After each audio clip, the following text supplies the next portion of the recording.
त्याच्यावर हे सत्ताधीश झाले, त्याच सत्ताधीशांनी आज ओबीसीचं आरक्षण संपवलंय आणि या एवढ्या दुष्ट प्रवृत्तीच्या विरोधामध्ये लढण्यासाठी आज आम्ही मल्हारी मार्तंडाच्या समोर सगळ्या 18 पगड जातीतल्या लोकांना एकत्रित घेऊन आज तळी उचललेले आहेत. आणि राज्यकर्ते म्हणतात की अद्यापर्यंत कुठल्याही प्रकारचा ओबीसींना धक्का नाही, मात्र तुम्ही दुसरीकडे सातत्याने सांगता. हे बघा, कालचा जो GR काढला गेला, या GR अन्वये प्रत्येक तहसीलदारला इथल्या शासनानं 1000 प्रमाणपत्र वाटायचं टार्गेट दिलंय 15 दिवसात. आणि 358 तालुके आहेत, 358 गुणिले 1000, 3,58,000 लोकांना सर्टिफिकेट येऊ घातलेल्या 15 दिवसात दिले जाणार आहेत. आणि परत कुळातले, गावकीतले, भावकीतले, नातेसंबंधातले या लोकांना एका ॲफिडेव्हिटद्वारे रिझर्वेशन दिलं जाणार आहे.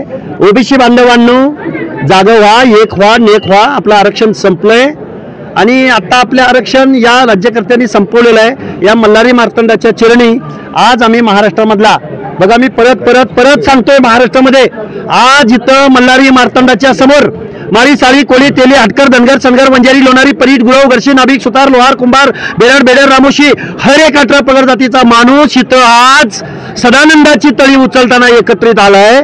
आणि आम्ही ओबीसीच्या एकतेचा हा मूलमंत्र या महाराष्ट्राला दिलाय आणि ओबीसीचा हा जगन्नाथाचा रथ या महाराष्ट्रामध्ये इथून पुढच्या कालावधीमध्ये चालू होईल. काल ओबीसीची बैठक झाली, त्याला लक्ष्मण हाके दिसले नाहीत, काय नेमकं? आमचे मंगेश जे ससानी ॲडव्होकेट तिथं उपस्थित होते. शासनाला लक्ष्मण हाके ओबीसीचे नेते म्हणून सध्या राज्यभर फिरत आहेत, मात्र त्या बैठकीला हे बघा, प्रोटोकॉलमध्ये लक्ष्मण हाके बसत नसतील, पण आमचे मंगेशजी ससाने जे न्यायालयीन लढाई लढतात त्यांनी ठामपणे भूमिका मांडलेली.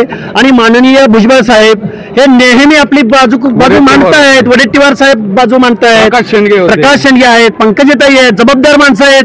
ती माणसं मुख्यमंत्र्यांना त्यांनी जे काही सांगायचं ते सांगितलंय आणि आम्ही रस्त्यावरची लढाई लढतोय. लक्ष्मण हाकेंना खंत वाटते का कालच्या? नाही, अजिबात खंत वाटत नाही. आज आम्ही जेजुरी मल्हारी मार्तंडाचा खांडा तलवार आमच्या हातात आहे.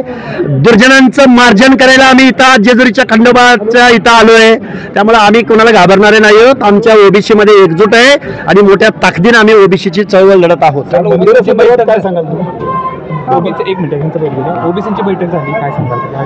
काल ओबीसीची बैठक झाली. आम्हाला वाटलं काहीतरी त्याच्यामध्ये आम्हाला समाधानकारक काहीतरी सरकार भूमिका घेईल, पण याच्यामध्ये मग भुजबळ साहेब असतील, वडेट्टीवार साहेब असतील, पंकजा मुंडे असतील, मी स्वतः सुरुवात करताना हा GR कसा ओबीसीचा आरक्षणाचा घात करणार आहे, तांत्रिक किती मोठ्या चुका केलेल्या आहेत, कायदेशीररित्या तुम्ही जर मला जर दाखला पाहिजे तर मी ॲफिडेव्हिट दिलं पाहिजे. तिराईत कोणतरी नातेसंबंधातला कुळातला माणूस, त्या अर्जदाराचा बाप कोण होता, त्याची जात कोण होती ते जर सांगणार असेल तर या महाराष्ट्रातला प्रत्येक जण येत्या 15-20 दिवसामध्ये कुणबी होईल. हे आम्ही मुख्यमंत्र्यांच्या समोर आणून दिलं. पण त्यांची भूमिका अशी होती की या GR ने तुम्हाला कोणताही धक्का लागणार नाही, पितृसंस्थेच्या माध्यमातून दाखले दिले जातील, आम्ही तुम्हाला शाश्वती देतो, गैरप्रकार झाले तर त्याला कायदेशीर आम्ही कारवाई करू, अशा प्रकारचं तोंडाला मलम पुसायचं काम केलेलं आहे. आम्ही तिथं स्पष्ट सांगितलं की आम्हाला सकारात्मक तुमच्याकडून काही मिळालेलं नाहीये.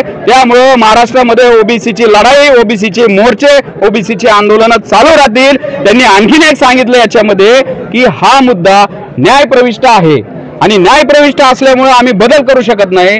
माझं या तुमच्या सगळ्या चॅनलच्या माध्यमातून यांना विचारणं आहे. मी स्वतः वकील आहे, खूप इथं अभ्यासक आहेत. याचिकाकर्ते जर आम्ही असतल आणि तुम्ही जर तो GR जर त्याच्यामध्ये बदल केले, मागे घेतला, तर आम्ही आमच्या केस मागे घेऊ.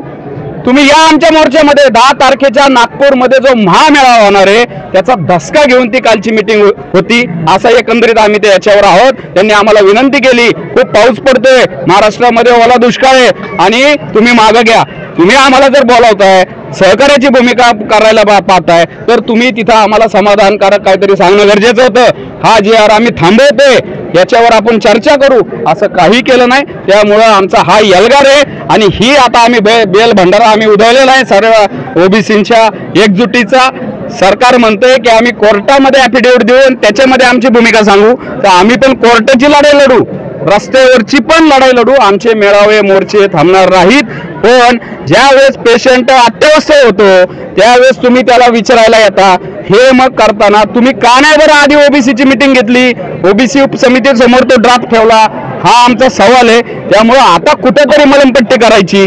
स्थानिक स्वराज्य संस्थांच्या निवडणुका आलेल्या आहेत, ओबीसींचा रोष तुम्हाला पत्करायला लागेल म्हणून असं काहीतरी करायचं, अशी मीटिंग